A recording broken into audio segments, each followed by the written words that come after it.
کمزور ہو گیا، ہمارا دین کہاں اتنا مضبوط ہے؟ ہم تو حضرت کو گستاخ بد مذہب کہ جو نبی پاک علیہ السلام کی شان میں گستاخیاں کرتا ہو، اگرچہ ہمارا چچا ہو، بھانجا ہو، بھتیجا ہو، ماموں ہو، خالو ہو، تایا ہو، کوئی بھی ہو، معاذ اللہ دمادی کیوں نہ، بہنوئی کیوں نہ ہو، اس کو دعوتوں پہ بلاتے ہیں جو رشتہ داری ہے۔ اللہ فرماتا ہے رشتہ داریاں ختم کرو۔ ہم تو کہتے ہیں وہ ہمارا رشتہ دار ہے، داماد کا موڈ کیسے آف کر سکتا ہے؟ تو بھائی داماد گستاخ تھا تو داماد کو بیٹی تو نے کیوں دی ہے؟ بیٹی دیتے وقت تو نے نہ سوچا کہ یہ بد عقیدہ ہے، یہ غوث پاک کے بارے میں بھونکنے والا ہے، یہ داتا علی حجویری کے بارے میں بکواس کرنے والا ہے، یہ شان رسالت میں کلمات کفریہ بول کر گستاخوں کی فہرست میں جا چکا ہے۔ اس ٹائم غور کرنا تھا، دے دیا، اب سر پہ ہاتھ رکھ کے ہم سے پوچھتے ہیں کیا کریں؟ اس ٹائم پوچھنا چاہیے تھا تجھے، اس ٹائم پوچھنا۔ مجھے ایک شخص نے فون کیا، فون کر کے بولتا ہے کہ یہ فلاں وہ بد مذہبوں کی ہے، آپ استخارہ کر کے بتائیں کہ میں اس سے رشتہ کروں۔ میں نے کہا استخارہ کس چیز کا کروں؟ وہ ایک گمراہ بد مذہب، ہمارے ہاں تو سنی کا کسی بد مذہب سے نکاح ہی نہیں ہوتا۔ اس نے کہا نہیں، ایک بار ہو گیا تو میں سنی کر لوں گا۔ میں نے کہا بیٹا ایسے تھوڑی سنی ہوتا ہے، ایک عورت اگر آ گئی تباہی مچا دے گی، پورا خاندان پوری نسل کو تباہ کر کے رکھ دے گی۔ میں نے کہا عمل بعد میں، عقیدہ پہلے، اس لیے کہ اگر سنی کو لا، اگر بے عمل ہو تو اس کو سمجھا، اس کو با عمل کر، پھر تو میں تیرا استخارہ کروں۔ تو لا رہا حضور کی گستاخ ہو، تو لا رہا بد مذہب عورت کو، اس کی تو اصلاح کیسے کر سکتا ہے؟ اس کی اصلاح نہیں ہو سکتی۔ پہلے اس کو بی بی فاطمہ الزہرا رضی اللہ تعالی عنہا کے دامن کے نیچے چھپنا ہوگا۔ جب ان کی غلام بنے گی تو پھر ہمارے سر کی وہ تاج بنے گی، پھر مومنین کی ماں بنے گی۔ ایسے نہیں تو پھر دیکھیے سرکار نے ارشاد فرمایا، حدیث پاک سنیے روح البیان کے اندر، الغیرۃ من الایمان، یہ غیرت ہونی چاہیے نا، ہمارے یہاں بغیرت ہو گئے ہیں۔ آج بڑے سخت جملے آج برداشت کیجئے گا، یہ بغیرت گالی نہیں ہے، بغیرت اسے کہا جاتا ہے جس میں غیرت نہ ہو۔ غیرت نہیں نا، بیٹیاں اس کو دیتے جو گستاخ ہے، اس کی لیتے جو گستاخ ہے، رشتہ داریاں ان سے کرتے جو مصطفیٰ کا گستاخ ہے۔ نہ سرکار کی آل کا احترام کرتا ہے، نہ سرکار کے اصحاب کا احترام کرتا ہے، نہ سرکار کی ناموس کی پاسداری کرتا ہے، وہ کسی بھی اعتبار سے اپنا نہیں، لیکن ہم اس کو اٹھا کے سر پہ رکھتے ہیں، یہ چچا ہے، یہ تایا ہے، یہ پھوپھا ہے، یہ فلاں ہے، یہ فلاں ہے۔ تو قرآن فرماتا ہے باپ ہے تو چھوڑ دو، کہو نا سبحان اللہ۔ بیٹا تو چھوڑ، بھائی ہے تو چھوڑ، پورا کنبہ ہے تو چھوڑ۔ پھر فرمایا اگر تو نے ان کو اللہ اور اللہ کے رسول سے محبوب جانا تو پھر انتظار کر، اللہ کا عذاب آئے گا۔ کس کا آئے گا عذاب آئے گا؟ ارے بولو کس کا عذاب آئے گا؟ اللہ کا عذاب۔ غیرت ایمانی ہماری سوئی ہوئی ہے، اسے بیدار کرنے کی ضرورت ہے۔ تو کیا سرکار نے فرمایا الغیرۃ من الایمان، غیرت ایمان سے ہے، والمینۃ من النفاق، اور مقصد براری منافقت ہے، ومن لا غیرتہ لا ایمان لہ، فرمایا جس میں غیرت ایمانی مر گئی ہے اس کا کوئی ایمان ہی نہیں ہے۔ ہمارے تو ایمان بکے ہوئے ٹکوں پہ، پیسوں پہ، عزتوں پہ، ہم عزتوں کی خاطر ایمان بیچ کے بیٹھے ہوئے، ہم کہاں ایمان والے ہیں؟ بس نام والے رہ گئے، وہ ایمان ہمارا مضبوط نہیں ہے۔ ورنہ تو قرآن فرماتا اولئک کتبہ، کیا فرماتا ہے قرآن؟ اولئک کتبہ فی قلوبہم الایمان، جو محبوب اور رب کے گستاخوں سے رشتہ توڑے، اللہ ان کے دلوں میں ایمان کو نقش فرما دیتا ہے۔ یہ اللہ کا وعدہ ہے، اور قرآن کے لفظ کبھی مٹ نہیں سکتے، اللہ کا کیا ہوا وعدہ کبھی ٹل نہیں سکتا۔ اور پھر قربان جائیے، آئیے نبی پاک علیہ الصلوۃ والسلام کہ دشمنوں سے دشمنی کرنے والا اور سرکار کے وفاداروں سے پیار کرنے والے کو اس آیت کریمہ میں کیا کچھ ملا؟ فرمایا اللہ ان کے ایمان، ان کے دلوں میں ایمان کو نقش فرما دے گا۔ نمبر 2 فرمایا اس کی موت ایمان پر ہونے کی علامت اور نشانی، اور یہ دلیل ہے اس کے اوپر۔ اور پھر فرمایا کیوں؟ اللہ کا لکھا ہوا کبھی مٹ نہیں سکتا، اللہ کا لکھا ہوا کبھی۔ پھر اللہ تعالیٰ روح القدس یعنی جبریل علیہ السلام، روح القدس سے ایسے بندے کی مدد فرمائے گا، ہمیشہ کے لیے ایسی جنتوں میں جائے گا کہ جس کے نیچے نہریں ہوں گی۔ فرمایا وہ اللہ والا ہو جائے گا، کہو نا سبحان اللہ، اللہ والا ہو جائے گا، منہ مانگی مرادیں پائے گا۔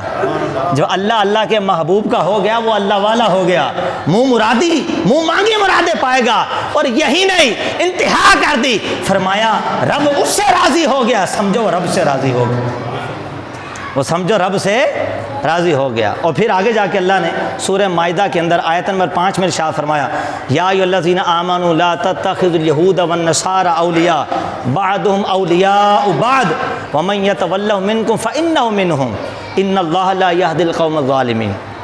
اے ایمان والو، یہود و نصارہ کو دوست نہ بناؤ، یہود و نصارہ کو دوست نہ بناؤ، وہ آپس میں ایک دوسرے کے دوست ہیں، لیکن تم دوست نہ بناؤ، اور تم میں جو کہ ان سے دوستی کرے گا وہ انہی میں سے ہے۔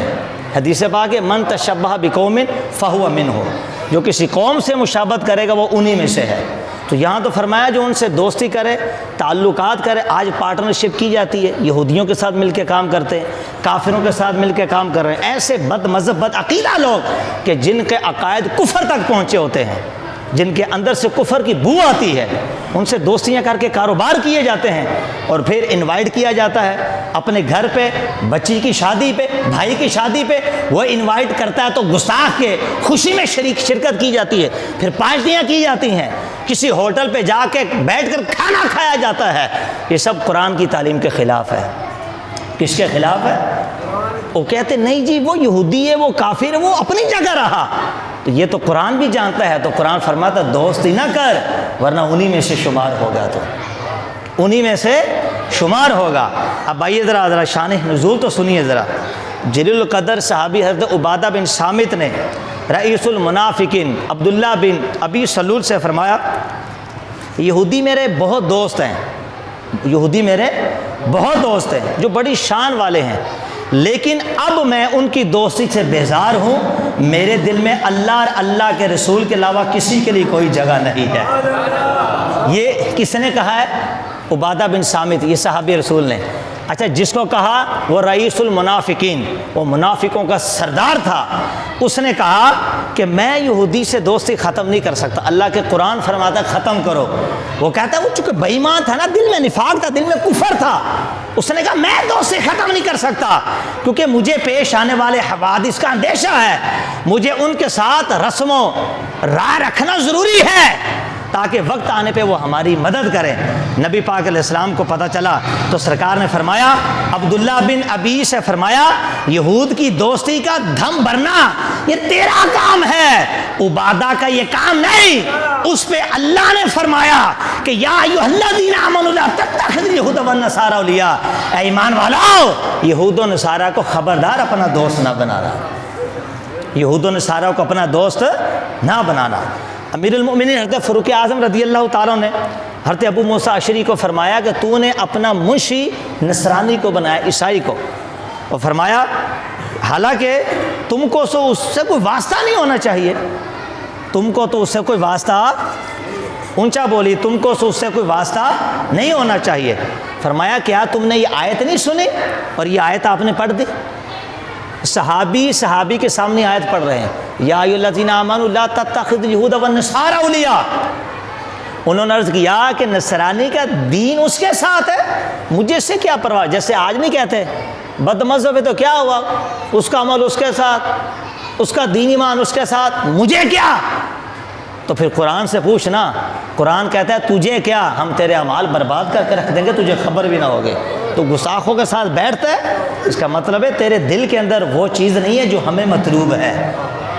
جب ہم کہتے ہیں کہ تعلقات ختم کر، تو کون ہوتا ہے تعلقات جوڑنے والا؟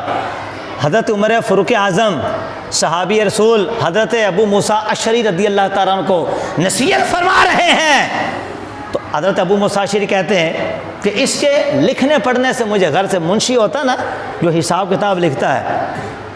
حضرت عمر فاروق اعظم فرمایا اللہ نے انہیں ذلیل کیا ہے تو انہیں عزت نہ دے، اللہ نے انہیں دور کیا ہے تو اس کو قریب نہ کر، اللہ نے دور کیا ہے تو قریب نہ کر۔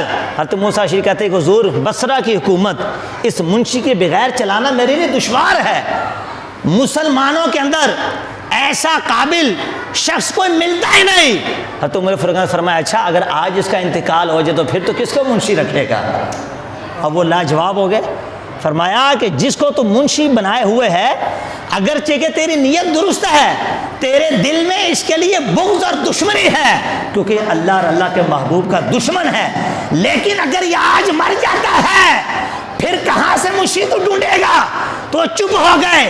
فرمایا اس کے مرنے پر تو انتظام جو بعد میں کرے گا، ابھی سمجھ یہ مر گیا ہے، یہ ایمان کا مرا ہوا ہے، اس کی جگہ کسی دوسرے بندے کا انتظام کر کے اس کو منشی رکھ، دوسرے بندے کو رکھ، اس کو منشی تو نہیں رکھ سکتا۔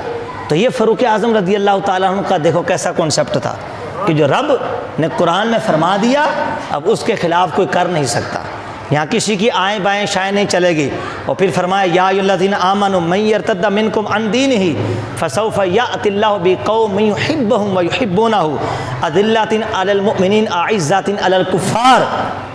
اے ایمان والو، تم میں جو کوئی اپنے دین سے پھرے گا، معاذ اللہ مرتد ہو گیا، تو پھر ان قریب اللہ ایسے لوگ لائے گا، وہ اللہ کے محبوب ہوں گے، رب ان کا محبوب ہوگا، وہ ایمان والوں پہ نرم ہوں گے اور کافروں پہ سخت ہوں گے۔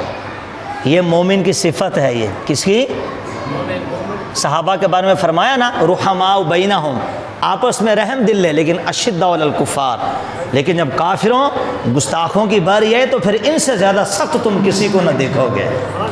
اس لیے کہتا ہوں کہ صحابی بن، کیا بن؟ ہم تو صحابی نہیں ہیں، ہم تو صحابی بن نہیں سکتے، یعنی کہ صحابی کی طرح بن، اور عمل میں نہیں، معاذ اللہ ذات میں نہیں، مثل میں نہیں، تشبیہ میں نہیں، بلکہ جو عمل انہوں نے کیا ہے ان کے عمل پہ چلنے والا بن۔ اور سمجھ آ رہی ہے آپ کو؟ ان کے عمل کے پیچھے پیچھے چلنے والا بن، یعنی کہ ان کے نقش قدم پہ چل۔ اس لیے صحابیوں والا عمل اختیار کر۔ سبحان اللہ، قربان جائیے۔ پھر فرمایا یجاہدون فی سبیل اللہ، وہ اللہ کی راہ میں جہاد کریں گے، اللہ کی راہ میں جہاد کریں گے۔ ولا یخافون لومۃ لائم، وہ کسی ملامت کرنے والے کی ملامت کا اندیشہ نہیں کرتے۔ اور پھر ذالک فضل اللہ یؤتی من یشاء، یہ اللہ کا فضل ہے جسے چاہے عطا فرما دے۔ واللہ واسع علیم، اللہ سننے والا جاننے والا ہے۔ تو اللہ پاک نے اس آیت کریمہ میں مسلمانوں میں بعض لوگوں کے مرتد ہونے کی خبر دی، اور ساتھ یہ بھی فرما دیا کہ کچھ لوگ ایسے ہیں جو اللہ کے محبوب ہوں گے، اللہ ان کا محبوب ہوگا، اور ان کی پہچان یہ ہے کہ وہ مسلمانوں کے لیے نرم دل ہوں گے، اور گستاخوں کے لیے، کافروں کے لیے، بد مذہبوں کے لیے نرم دل نہ ہوں گے بلکہ سخت دل ہوں گے۔ وہ کیا ہوں گے؟ بولیے، سخت دل ہوں گے، اللہ کی راہ میں جہاد کریں گے۔ دیکھیے میں خود نہیں پڑھ رہا، مفسرین نے لکھا ہے، ایک تو جہاد جو پہلے زمانے میں تلوار سے ہوتا تھا، فرمایا صرف وہ والے جہاد مراد نہیں ہے، وہ کو جو جہاد کرے تلواروں سے، جو قلم سے جہاد کرے، جو تقریر سے جہاد کرے، جو اصلاح کرے، اصلاح امت کرے، یہاں وہ والے بھی مراد ہیں، جو قلم سے جہاد کرے، تقریر سے جہاد کرے، تلوار سے جہاد کرے، اپنے زمانے کے اسلحے سے ہتھیار لے کر اپنے زمانے کا جہاد کرے۔ فرمایا تو دیکھے گا وہ اللہ کی راہ میں جہاد کریں گے۔ اور پھر فرمایا کہ جب تو لوگوں کو گستاخوں سے بچانے کے لیے تم لوگوں کی اصلاح کرو گے تو پھر اپنے تمہارے پرائے ہو جائیں گے، لوگ تمہیں برا بھلا کہیں گے، تمہیں فسادی کریں گے، تمہیں جھگڑالو کہیں گے، تمہارے خلاف باتیں کریں گے، لیکن ولا یخافون لومۃ لائم، یہ جو حق کا دائی ہے، جو پیغام حق کو پھیلانے والا ہے، جو حق کے ترجمان والا ہے، جو میرے محبوب کی بولی بولنے والا ہے، یہ کسی ملامت کرنے والے کی ملامت سے ڈرے گا نہیں۔